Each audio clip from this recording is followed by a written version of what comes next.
Ito mga kaisunan, itatabi ko muna ito. Yan.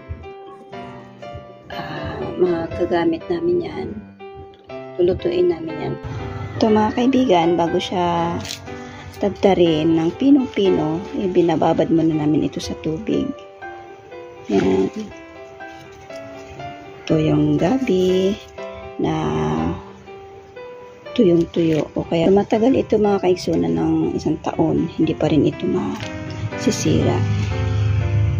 Yan, hindi lang yung sariwang gabi ang pwedeng gulayin, pati yung mga natutuyo na. Katulad nito. Tatagtarin ko to kapag malambot na siya. Yan, bumagdamag ko muna siyang ibababad para bukas tatagtarin ko na. Simpleng luto lang yan mga kaigsunan. Lagyan lang siya ng gata. O kaya yung iba nilalagyan nila ng karne ng baboy. O kaya yung pugita. Pero sa akin, sardinas gusto ko. Ayan. Yan. Masyado pa siya matigas. Okay.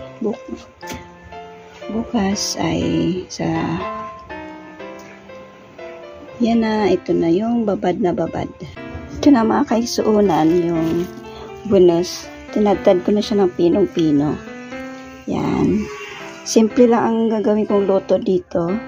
Haluan ko lang siya ng sardinas. Tsaka gata. Yan. Igigisa ko na siya sa bawang at saka sibuyas. What is may bawang? Ayan. Bawang. Okay. Ngayon ilalagay ko na itong sardinas. Ayan. Yung Spanish sardines.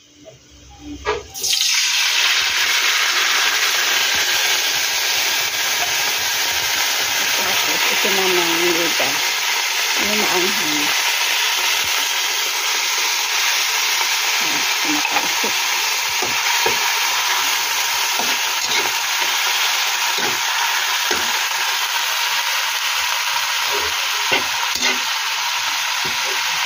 Isa lang natin yan.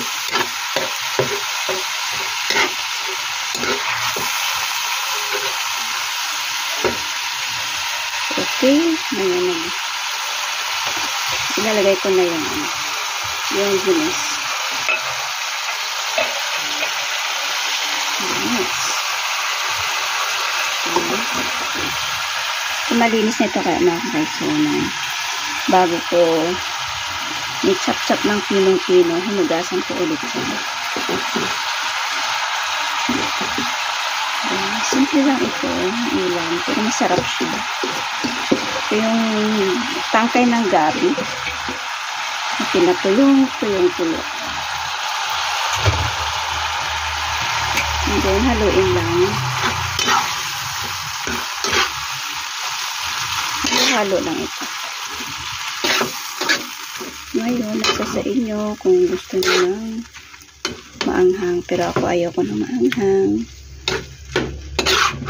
Yan, gisa-gisa lang ng konti yan. Tapos ilagay ko na yung gata niya. Okay. Ang una ko ilalagay na gata, yung pangalawang gata. Yan. Ito na yung pangalawang gata.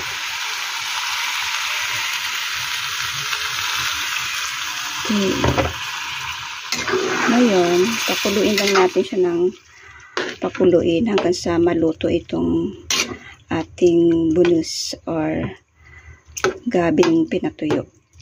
Ayan. Pwede na rin siyang lagyan ng asin. Timplahan na para habang pinapalambot siya or nakakumukulo, may lasa na. Okay. Okay, pwede na natin ilagay itong first na gata. Mukhang nangangamoy na siya. O, tuyong-tuyo na. Ayan, tingnan nga natin kung tama na yung kanyang alat. Patis ang pinang-timpla.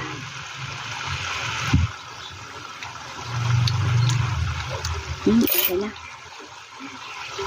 Okay, lagay ko na itong first na gata.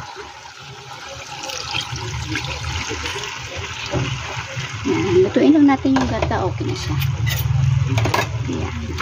Hindi na natin siyang takpan. Luto na yung bunos. Lutuin na lang natin yung gata.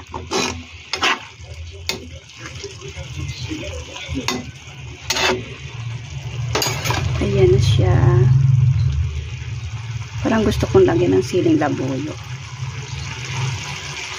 Okay. Ayan ang simpleng ulam. Abot kaya ng bulsa. Bibilhin na lang yung sardinas. Dito naman libre yung nyog at saka yung itong gulay mismo. Libre lang yan. Binili ko lang dyan yung sardinas.